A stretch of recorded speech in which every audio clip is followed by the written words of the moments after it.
1988 жылдың наурыз айында осы мына біз қазір сөйлеп отырған мемлекеттік архивтің басшысы Марат Қасанаев Россияда тұратын Татьяна Невадовская дейтін кейуананың өлеңмен жазылған хатын жариялады Ленинский СМН газетінде. Татьяна Невадовская қыз кезінде Қазақстанда 32 жылы өз көзімен көрген аштық суреттерін фотоға тартқан екен.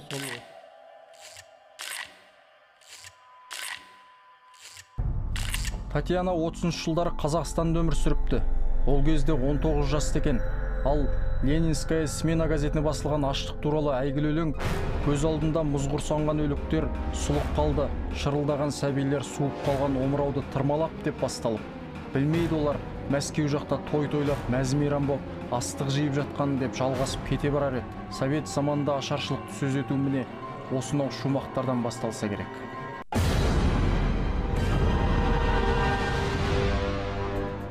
Мың 1988 жылы қараша айында Шоқан Уәлиханов атындағы тарих және этнология институты бүкілодақтық конференция өткізеді. Қазақстан мен Орта Азиядағы жұмдастырудың тарихы мен тағылымы тақырыбында. Сол жолы қазақ даласындағы ашаршылықты зерттеу мәселесі талқыланады. 1991 жылы белгілі тарихшы, сол кездегі халық депутаты Манаш Қозыбаев жоғарғы кеңесте сөз алып, ашаршылық мәселесін күн тәртібіне қояды. Сөйтіп 91 жылы 11 қарашада арнайы үкіметтік комиссия құрылған. Комиссия төрағасы жаңағы Манаш Қозыбаев комиссияның мүшелеріне сол кездегі министрліктер мен ведомстволардың басшыларын енгіздірдік. Әдейі біздің ұсынысымызбен ең бірінші кезекте ұлттық қауіпсіздік комитетінің төрағасы, ішкі істер министрі, бас прокурор, жоғарғы соттың төрағасы, міне осындай адамдарды енгіздік. Себебі солардың сол мекемелердің архивтерінің құжаттарын қарау керек болды. Атаулы ведомстволардың архивіне түрен салған зерттеуші ғалымдардың алдынан ашаршылықтың ащы шындығы айқара ашыла берген. Зауал ел жадында қалып, ауыздан ауызға сыбырмен ғана көшкен қаралы суреттерден де жүз есе жойқын екен. Алғашқы сүргінді қазақ 1917 жылғы қазан төңкерісінен кейін ақ қарсы алыпты.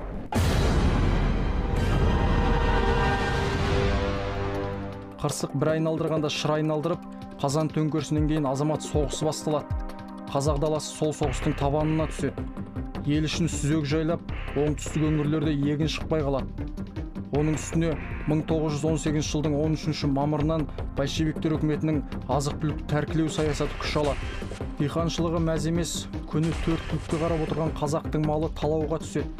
Сөйтіп 17 жылы Түркістан өлкесін жайлаған аштық 21 жылға қарай Қазақстанды да жалмай түскен. Ол кезде бір қиын жыл болған, астық шықпай қалды. Сол кезде мына астықты мына көшпелі халыққа береміз бе, бермейміз бе деген әңгіме туып, сол кезден ақ қарсылықтар туа бастаған болатын. Бізге мына маркстік тұрғыдан болашағы жоқ, экономикасы әлжуаз халықты асырағаннан гөрі бізге әлемдік революция жасайтын, қызыл армияны асыраған әлдеқайда тиімді деген көзқарас ұстанған болатын. Ауылды қызылдар да тонайтын, ауылды ақтар да тонайтын. Тонап қана қоймай, сол халықтың арызданына қол салып, оны мал ретінде таптап кетті деуге болады. Мінекей осындай жағдайда 21 жылы бұл 3-4 жылға созылған ашаршылық шырқау шегіне жетті. Қазақтар марксист тұрғыдан әлжуаз, онсыз да өліп бітуі тиіс. Сондықтан аштықпен күресіп, қаражат шашудың қажеті жоқ. Одан да революция үшін майданды қолдау маңызды. Түркістандағы төңкеріс жетекшілерінің бірі Иван Таболин Түркістан орталық комитетінің мәжілісінде дәл осылай деген болатын. Ал алаш азаматтар зауал кешкен жұртын ажал шеңгелінен құтқарудың қамына көшеді. Міржақып Дулатов Абай журналында аш-жалаңаш қазақ-қырғыз бауырларға жұрттан жеткілікті жылу жиып, рулы елімізді өлімнен сақтап қалу мақсатымен Семей облысының Алаш қаласында қазақ комитеті һәм жастардың жанар атты ұйымы басшылық етіп, қауым жасады деп жария қылады. 21 жылдың аяғында қазақ зиялылары, оның ішінде алаш азаматтары, кешегі Алаш орданың мүшесі болған азаматтар комиссия құрып, Қазақстанның барлық облыстарында халық санағын өздерінше жүргізген. Сол комиссияның қорытындысын Мұхтар Әуезов 21 жыл Ташкентте өткен қазақ құрылтайында жариялады. Ол айтады, 1.700.000 қазақ қырылды, оның 1 миллионы ересек адамдар болса, 700.000 жас балалар болды. Бұл кезде ұйым бастығы Әлихан Бөкейханов көмекшісі Мұқаш Поштайұлы, комитет төрағасы Міржақып Дулатов, орынбасары Жүсіпбек Аймауытов, хатшысы Мұхтар Әуезов болып 7000 сом қаражат жиған. Ахмет Байтұрсыновтың бастамасымен Қазақстан мен Түркістан деңгейінде аштарға көмек комитеті жасақталған. Әлихан Шыңғыстауды, Міржақып Семей уезін, Мұхтар Ертіс бойын, Жүсіпбек Баянауылды 2-3 ай адақтап 15000 ірі қара жиған. Оны Торғай, Ырғыз, Қостанай уездеріндегі, Орал губерниясының біраз бөлігіндегі ашыққан елге таратып берген. Өкінішке қарай, осыншама тырбанғанның өзінде 1.700.000 адамнан айырылған қазақтың Қазан төңкерісінен бергі 5 жылы Ілияс Жансүгіров айтпақшы, өз баласын өзі үйтіп сирағын жеп, көр азабын тірідей көрумен өтті.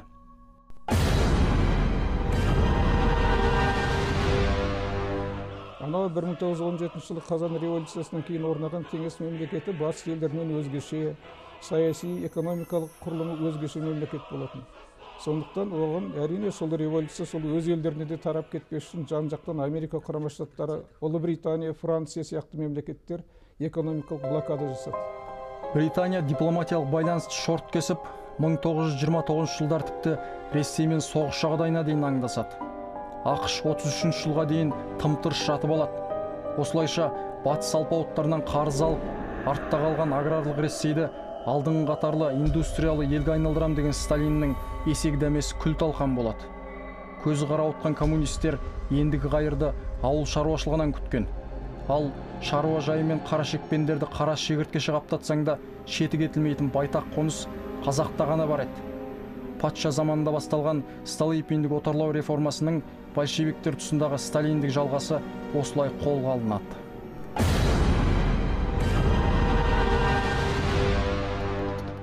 (1927 жылы Мәскеуге келген ағылшын шахтерлар кәсіподағы делегациясының алдында Сталин: "Бізде социализм күннен күнге нығаюда. Бірақ біз биыл астық науқанын орындай алмадық. Оған кесірін тигізген кулактар" деп мәлімдейді. Мұртты көсемнің осынау бір ауыз емеуріні Қазақ атқару комитетінің 1928 жылы 27 тамыз күнгі аса ірі бай шаруашылықтар мен жартылай феодалдарды кәмпескелеу және жер аудару туралы декретін айналып шыға келеді. Байлардың қолында барлық мүлкін тартып алып өздерін жер аударып жіберді. Байлардың мүлкін қайтты. Кедейге берді, кедейге бермеген ортақтастырды да, сол ортақ мал енді ие жоқ қой оны. Оны тоқ қоймай сойып, тоқ қоймай ет қып, Мәскеуге артып жіберді. 28 жылы күзде үлкен тәркілеу өтті. Оған енді қарсыласады-ау, қарсы пікір айтады-ау дегеннің бәрін қоса істі қыла бастады. Алашша ойлау, тәркілеуге қарсылық жасаушылар, тағы сол сияқты деген желеуменен 28 жылдың күзінен біздің алаш қайраткерлерін тұтқындай бастады. Қазақстанда 700-ге жуық ірі шаруашылықтың ірі қараға шаққанда 150 мың бас, немесе 1,5 миллион ұсақ малы талауға түсіп, қазақтың мыңдайдаған байлары тұқым тұяғымен жер аударылған. Онымен қоймай, 1927 жылғы коммунистік партияның 15 съезінде мақұлданып, 32 жылдың көктеміне дейін елдің шаруашылығы жеке қожалықтан ұжымдық шаруашылық айналып үлгеруі тиіс деген желеумен ұжымдастыру науқаны басталып кеткен болатын. Ал басты кәсібі малшылық, бар тіршілігі төртлікке қараған қазақтың өре түрегелмеске шарасы жоқ еді. Коллективизация жылдарында болған көтерілістер бар. Созақ, Адай, Абыралы, тағы басқа көтерілістер. Сол көтерілістер бандиттік көтерілістер дейді. Бұлар 15 ауданда Совет үкіметін құлатты. 34 мың адам қатысты. Бұл менің цифрым емес, Голошокиннің Сталинге жазған хатынан алынған. 1932 жыл 9 қыркүйекте жазған. Орталық үшін осылай деп қаралы фактілермен басталған хат ары қарай көңілді ноталар құласар еді. Өйткені Қазақстанды басқаруға келген күні-ақ қазаққа деген қара ниетін анық аңғартқан Голошокин социализм құрылысына қарсы тұрғысы келгеннің бәрі жер жастанғанын мақтана баяндайды. Бұл жақтың мәлімдеуінше ұжымдастыру науқанын теріс көрген 165 мың қазақтың тап жау ретінде көзі жойылған.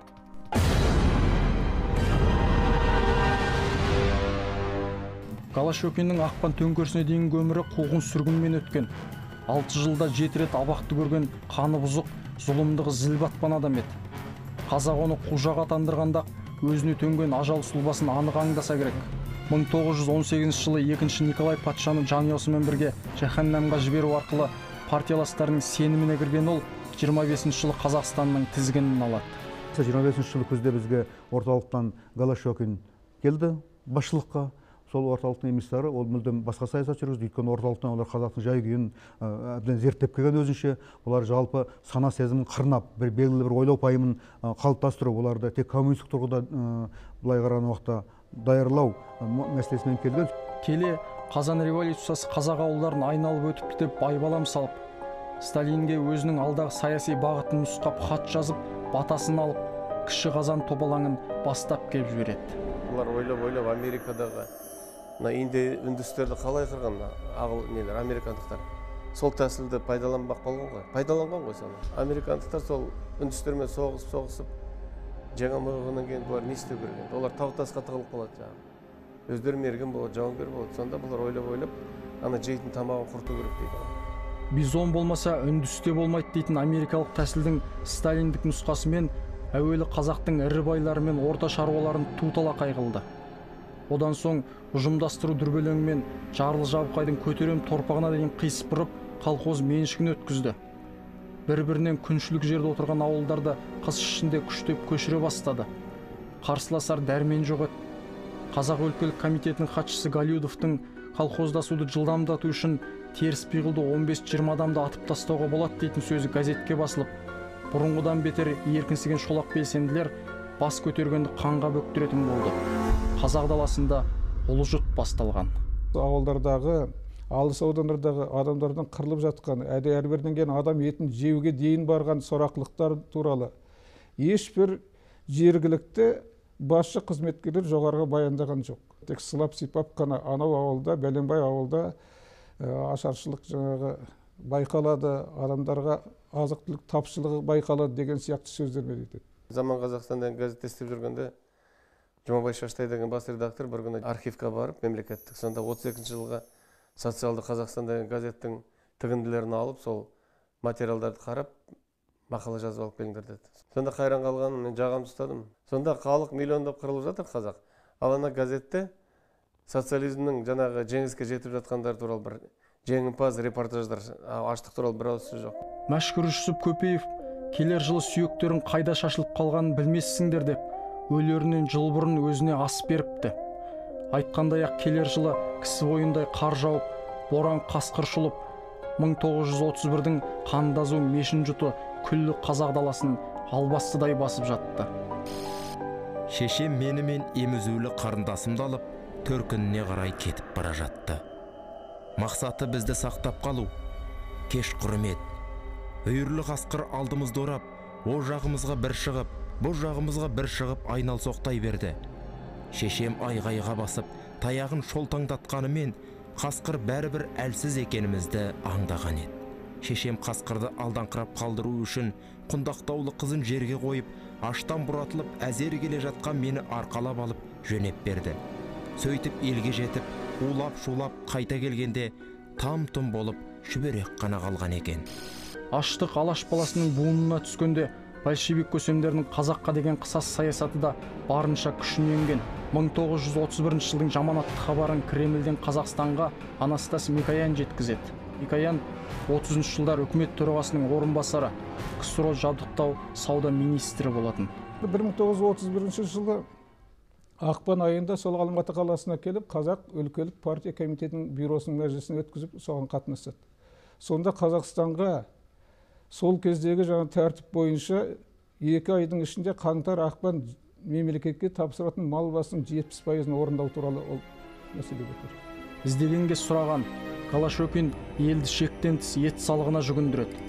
Ондағы шешім бойынша қолда бар малдың 50% етке өткізіліп, қалғаны колхоздың өзінде қалуы тиіс болатын. Және қай ұжымның қанша бас мал өткізері жыл бұрын жинап алынған есеп бойынша жүргізілген еді. Ал жыл бұрын социализм ұранына еліккен шолақ белсенділер өз иелігіндегі мал басын бар мөлшерінен асырып көрсеткен. Ауылнай біткен атқа қонып, қара халықтың үстінен қамшы үйіруді үдетіп әкетеді.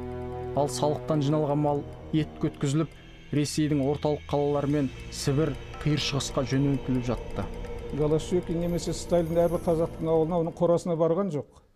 Жергілікті жерде іске асырған тікелей өзіміздің қазақтың басшы қызметкерлері мен ауыл белсенділері. Қарқаралы ауданында 31 жылы аудандық атқару комитетінің төрағасы Түйебаев деген кісі мал жинап алып кел деген тапсырманы орындамақ үшін бір адамды арбаның дөңгелегіне байлап тұрып сабаған.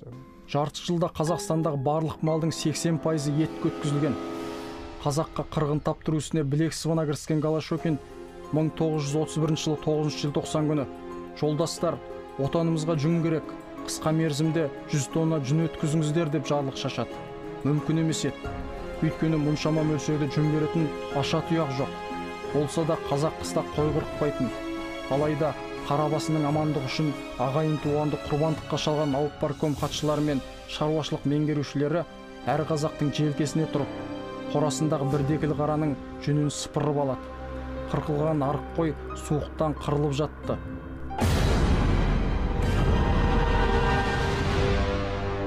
Ұлы жұт Қазақстанның 8 қиыр 4 тарабын бірдей шарпыды. 1930 жылдың өзінде 313 мыңның үстінде, келер 31 жылы 755 мың қазақ аштан өлген. Бұдан ары қарайлайтын ештеңе жоқ еді. Ел қонысын тастап, беті ауған жаққа босып кете барды. Босқындардың жалпы саны қанша дейтін болсақ, Қазақстаннан шығып кеткен осы біздің Кеңестер одағының ауқымындағы босқындардың саны 600 мыңның айналасы. Сонымен бірге шетелге кеткендер бар. Шетел деп біз әрине Кеңестер одағының территориясынан тыс жерлерді, Қытайды, Ауғанстанды айтып отырмыз. Шетелге кеткендердің саны 100 мың адамнан аспайды. Олардың кеткені дұрыс әрине, неге олар аштан қырылу керек осы жерде отырып? Өкінішке қарай атамекенінен ауып, жат жерді паналай барған қазақтың о жақтағы тағдыры да қыл үстінде. Бір үзімнан бір күндік жарықтың өтеуі олардың адами, рухани келбетін жалаңаштады. Сол кезде сұмдықтар болған, бала сатқан, балаларын сатқан ғой жаңағы. Астыққа сатқан балаларын.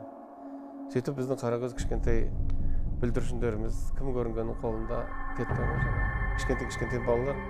Бұл балалар енді құл болып егін айтады, шаруа жайында жүреді. Қыз балалар есейе бергеннен кейін сол сарттың біреуінің қатыны болып кетеді, мысалға айтайық. Осылай тарап ел керемет шығынға, моральдық, рухани шығынға ұшыраған.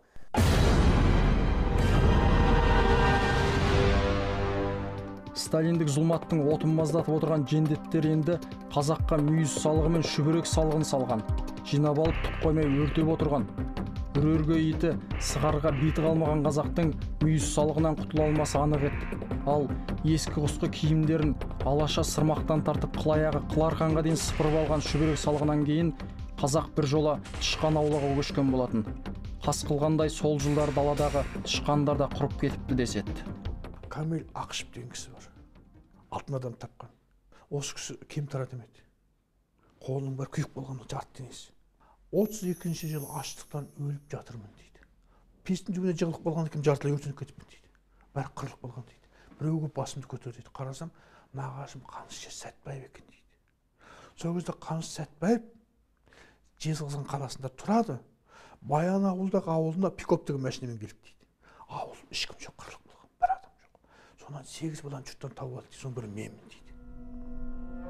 Сол 8-міздің машина үстіне жатқызып тіріде немен әкіп келді дейді. Жезқазғанға келді дейді. Ол кезде ол кісінің үй іші орыс кісі дейді.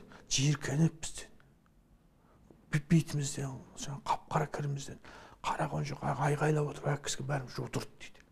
Сол бәрімізді оқуға түсірді дейді. Сол 7 баланың 6 академик дейді. Ресейдің 1931 жылдан жарық көріп келе жатқан «Знамя» журналы өзінің 89-шы нөмірінде Совет үкіметі 1928 жылдан бері қай елге қанша пұт астық сатқанын жариялайды.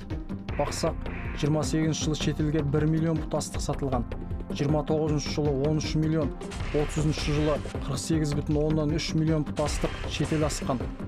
Ұлы жұт қазақ даласын жайпап бара жатқан 31 жылы 51,8 миллион, келер жылы 18 миллион пұт астық Совет үкіметінен сатылымға шығарылыпты. Ал сол 32 жылы қазақ бірінің етін бірі жеп жатқан болатын. 1932 жылы командировкамен Кент қаласына бардым. Машинадан түстім. Айналада тірі жан көрінбейді. Ештеңе жоқ. Ұзыннан салынған қора ғана тұр. Есігін ашсам, үлкен қораның іші қатар-қатар жиналған мәйіттерге толы. Кейбір адамдардың көздері ашық жатыр. Бірақ әні-міне өлетіндер көрініп тұр. Жан жағыма көз салсам, бір ошақта үлкен қазан қайнап тұр екен. Бірдеңе пісіп жатыр. Қақпағын ашсам, қайнап жатқан судың ішінен жас баланың бірде аяғы, бірде қолы, бірде өкшесі көрінеді. Міне, сол кезден бастап мен халық жауларының жауы болдым. Наркомзем, мысалы үшін 1933 жылдың басына дейін Қазақстанда қысқарған халықтың санын 1.831.000 адам дейді. 33 жылды есептемегенде. Ал бірақ та 33 жыл аштық жалғасты ғой. Бұдан ары қол қусырып қарап отыруға болмайтын, бірақ қолдан келер қайран да жоқ. Күллі қазаққа сауын айтып, жылу жиып, 21 жылғы аштықтан жұртын сүйреп шыққан алаш азаматтары бұл кезде атылғаны атылып, аман қалғаны ит жеккенде иттірлік кешіп жүрген. Ал елдің ішіне іріткі салып, сырттай қызықтаған большевизмнің айтағын еріп, ел жақсыларын өз қолдарымен матап берген қазақ коммунистерінің бар қайраны орталыққа аштықтың барысын айтып, есеп беру ғана еді.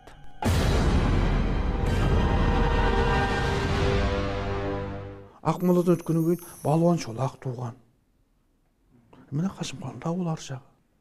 Біржан туған. Жаңағы атақта бір ай салып жүрген туған ауылдары бар. Осы бір ауылдың ақсақалы өткен жылы қайтыс болды, 22-ші жылы туып еді. Сол 31-ші жылы аштықта кішкентай баламын дейді. Сол кезде Балмағамбет, Жармағамбет деген ағайын 2-3 адам зат болды дейді. Солар түнде кетіп болады да, анау Астархан жаққа барып, Астархан ауданын айтып отырмын. Мына жақта жаңағы Ақсу жағын өтіп кетіп, орыстардың жаңағы малдарын ордап әкеп, сойып, орманшын асып апарып бізге әкеп береді дейді. Жеп аламыз дейді. Сонда қызыл жағалылар дейді әкесі, сендер ет жепсіңдер ғой. Ет жегендерің үшін ба? Неге өлмейсіңдер? Неге сендер тірі тұрсыңдар деп тексереді дейді. 1932 жылы 4 шілдеде өлке парткомының бірінші хатшысы Голошокинге Ғабит Мүсірепов бастап, Қазмен баспа меңгерушісі Мансұр Ғатулин, Камвуздың проректоры Емберген Алтынбеков, орынбасары Муташ Дәулетқалиев, Госплан энергетика секторының меңгерушісі Қадыр Қуанышевтер қол қойған бесеудің хаты түседі. Хатта қазақты жайлаған аштықтың ащы шындығынан деректер келтіріліп, Баргілтипан социализм саясатындағы асыра сілтеулерде жатқаны баяндалған. Алайда бесеудің хаты 15 шілдеде өткен Қазақ өлкелік бюросы мен өлкелік басқару комиссиясының біріккен мәжілісінде ұлтшылдықтың анық көрінісі, Қазақстандағы социалистік қайта құру ісінде қол жеткізілген күллі жетістіктерді толығымен бүркемелеп, тек теріс сәттерді бадырайтып көрсету, өлкекомның жүргізіп отырған барша бағытын сынау деп танылады. Хат иелері жөнге салынады. Қателескендері мойындатқызылды, сөйтіп оның бәрі өздерінің өкінген, опынған хаттарын бәріне жинап алдыдағы арнайы бюрода қарап, бұлар біздің социалист құрылыстың жетістігіне кір жауышылық бұл, бұлар біздің қолдап әсе ұсақ кемшілікті дабырайтып көрсетіп отыр, бұлар ұлтшылдық көзқарас бұл, бірақ бұлар бұрын ешқашан бұндай қателік жасамаған еді, енді сондықтан әрі мойындап отыр қателіктерін, сондықтан кешіреміз деп бір сөгіс беріп сөйтіп қойған болатын.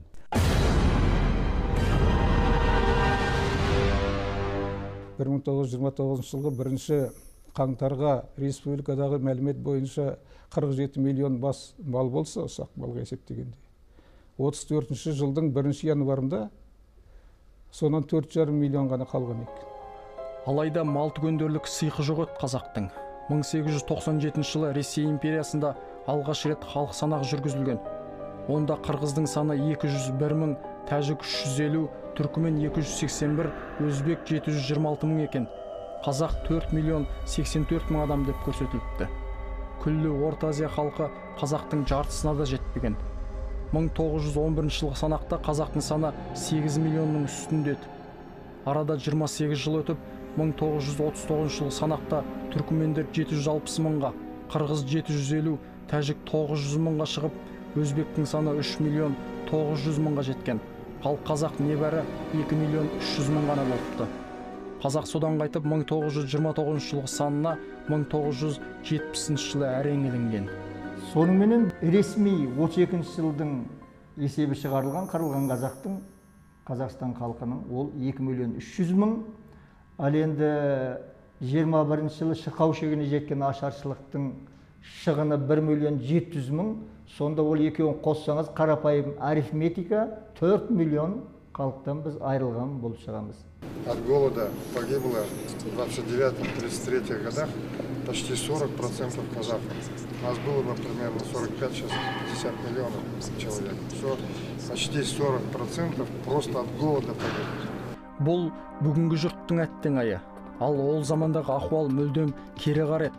4 миллион қазақтың сүйегінің үстіне социализм орнатып берген Голошокин 1933 жылы қаңтарда табанды коммунист деп мадақталып, бүкіл одақтық лауазымды қызмет жоғарғы төрелік сотты басқаруға аттанады. Қазақтың қолдан ұйымдастырылған қос аштықта жер бетінен көшкен 4 миллион қандасты айтып, азат тұтуына әлі ұзақ 58 жыл бар болатын.